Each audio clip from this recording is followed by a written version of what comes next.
Hello student, कैसे हैं आप सब। एक बार पुनः आप सभी का आपके अपने चैनल सी कोचिंग क्लासेस पर स्वागत है। क्लास 12th फिजिक्स एनसीईआरटी में चैप्टर 11 में विकिरण तथा द्रव्य की द्वैत प्रकृति में आपको आज समझाने वाला हूं प्रकाश विद्युत प्रभाव और प्रकाश विद्युत उत्सर्जन या प्रकाश विद्युत प्रभाव के नियम। तो इसे आप अंत तक देखना। देखिए क्वेश्चन कैसे आता है कि प्रकाश विद्युत उत्सर्जन किसे कहते हैं या प्रकाश विद्युत प्रभाव किसे कहते हैं। इसके 4 नियमों को लिखिए या नियम लिखने को पूछा जाएगा। आपको ये नहीं कहा जाएगा कि इतने नियम लिखो, ठीक है। तो इन नियमों को आपको बारीकी से समझना है। थोड़ा सा आपको धैर्यतापूर्वक इस वीडियो को 7 से 8 मिनट तक देखना है, ऑलरेडी आपको याद हो जाएगा। सबसे पहले बात करें इलेक्ट्रॉन उत्सर्जन। जैसे स्टूडेंट कोई धातु है आपके पास, धातु को गर्म करें या बाह्य माध्यम में विद्युत क्षेत्र में रखें या उस पर प्रकाश आपतित कराएं तो उसके सतह से इलेक्ट्रॉन निकलने लगते हैं। ठीक है, डायग्राम के माध्यम से समझेंगे। जैसा कि आपके पास ये धातु है, ठीक है, ये धातु है।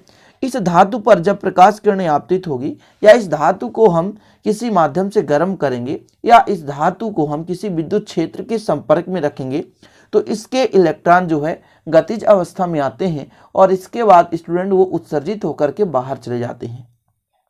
तो यह जो प्रक्रिया है इलेक्ट्रॉन उत्सर्जन कहलाती है। इलेक्ट्रॉन उत्सर्जन ऑलरेडी 4 प्रकार मैंने कराया था, प्रकाश विद्युत उत्सर्जन, क्षेत्र उत्सर्जन, है ना, और आपको कराया था स्टूडेंट इसके पहले भी। तो उनमें से तापानिक उत्सर्जन भी था, है ना, और क्षेत्र उत्सर्जन भी था और द्वितीयक उत्सर्जन। तो 4 प्रकार मैंने करा दिया था। तो ये जो प्रकाश विद्युत उत्सर्जन उसी का प्रकार है। तो प्रकाश के प्रभाव से किसी धातु के सतह से जब इलेक्ट्रॉन उत्सर्जित होने लगता है स्टूडेंट, तो इस घटना को हम कहते हैं प्रकाश विद्युत उत्सर्जन। मतलब जब किसी धातु के सतह पर, ये धातु है आपको दिख रहा है, ये धातु के सतह पर प्रकाश किरणें आपतित होती हैं तो स्टूडेंट उसके सतह के इलेक्ट्रॉन गतिज अवस्था में आते हैं और उनकी गतिज ऊर्जा वृद्धि से उनके इलेक्ट्रॉन उत्सर्जित होकर के बाहर की ओर निकलने लगते हैं। यह परिघटना प्रकाश विद्युत उत्सर्जन या प्रकाश विद्युत प्रभाव कहलाता है। ठीक है, इतना क्लियर। इसको आपको लिख लेना है। क्वेश्चन आएगा प्रकाश विद्युत उत्सर्जन के नियम, तो आपको नियम के साथ साथ परिभाषा भी देना है। तो प्रकाश विद्युत उत्सर्जन की परिभाषा आपको देना है स्टूडेंट। क्लियर। तो चलिए अब देखते हैं प्रकाश विद्युत उत्सर्जन के नियम। तो आप लोग इसको स्क्रीनशॉट ले लेना, डायग्राम भी बना लेना आपको, है ना, इस तरह से। तो चलिए स्टूडेंट, पहला नियम क्या है आप देखेंगे यहाँ पे कि किसी धातु की सतह से प्रति सेकेंड उत्सर्जित होने वाली प्रकाश इलेक्ट्रॉनों की संख्या आपतित विकिरण की तीव्रता के अनुक्रमानुपाती होती है। मतलब कि जैसा कि आपके पास एक धातु है, वहां से कितना इलेक्ट्रॉन उत्सर्जित होगा प्यारे भाइयों, जितने वहां पर आपतित विकिरण की तीव्रता होगी। मतलब जो ये आपके पास एक धातु है ना, धातु से क्या होगी, इलेक्ट्रॉन निकलेगी और जो इलेक्ट्रॉन जो निकलने की जो दर है, इलेक्ट्रॉन जो निकल रही स्टूडेंट, इसकी जो दर है वो किस पे डिपेंड करेगी, तो ये तीव्रता पर डिपेंड करेगी। जितनी अधिक तीव्रता होगी उसके सतह से उतनी ही अधिक मात्रा में इलेक्ट्रॉन निकलेगी। चीजें क्लियर स्टूडेंट।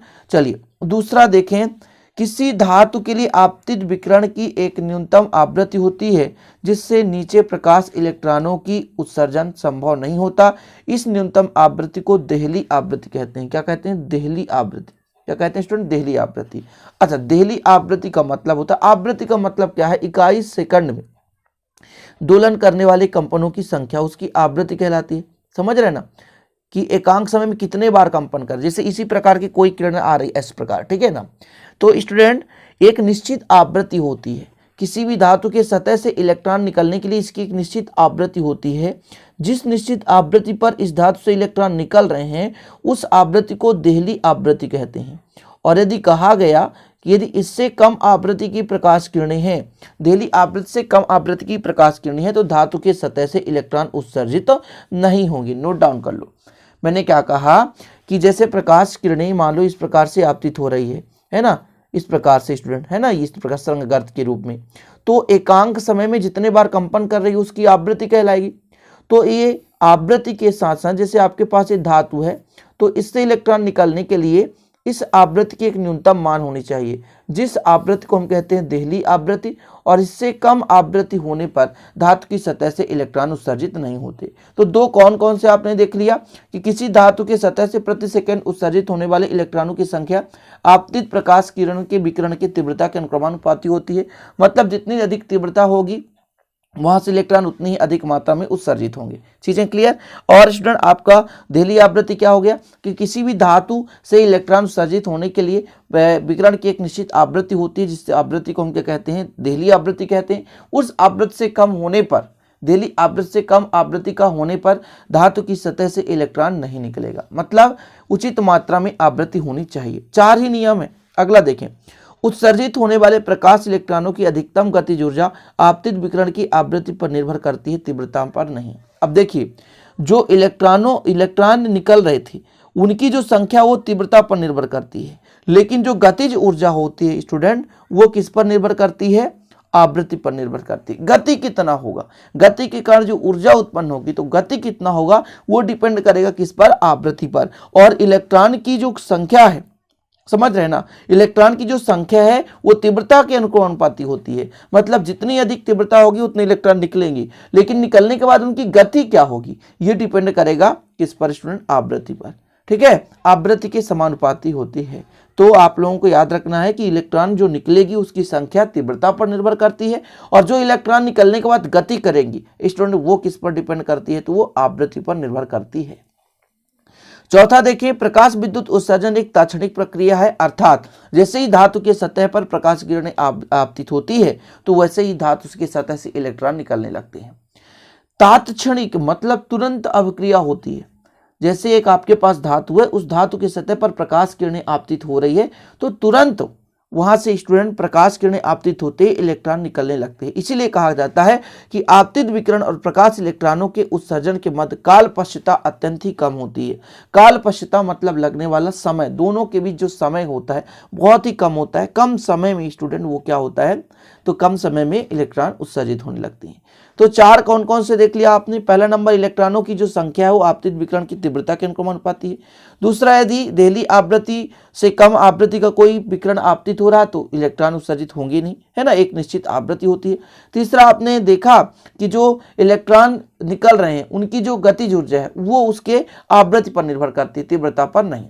संख्या जो है किस पर डिपेंड करती है, वो तीव्रता पर डिपेंड करती है, लेकिन गतिज ऊर्जा जो है आवृत्ति पर डिपेंड करती है। और चौथा आपने देख लिया स्टूडेंट कि एक तात्क्षणिक प्रक्रिया है, मतलब जैसे ही धातु की सतह पर प्रकाश किरणें आपतित होती है धातु की सतह से इलेक्ट्रॉन उत्सर्जित होने लगते हैं। अल्प पश्च मतलब यहाँ पे जो काल पश्चता है बहुत ही अल्प होता है, यानी बहुत कम समय लगता है। तो ये हो गया आपका कंप्लीट छोटा सा वीडियो। स्क्रीनशॉट लेना तो ले सकते हैं आप, और ये वीडियो आपके लिए काफी हेल्पफुल रहेगा क्योंकि एनुअल एग्जाम में पूछा जाता है। तो ये वीडियो पसंद आए तो लाइक जरूर कर देना, है ना, और दोस्तों के साथ शेयर कर देना। नए तो चैनल को सब्सक्राइब भी कर लेना, साथ ही बेल आइकन प्रेस कर लेना। स्टूडेंट आपके लिए लाता रहता हूँ इसी प्रकार मोस्ट इंपॉर्टेंट क्वेश्चन, है ना। तो चलिए फिर चलते हैं, इजाजत दीजिए। जय हिंद, वंदे मातरम।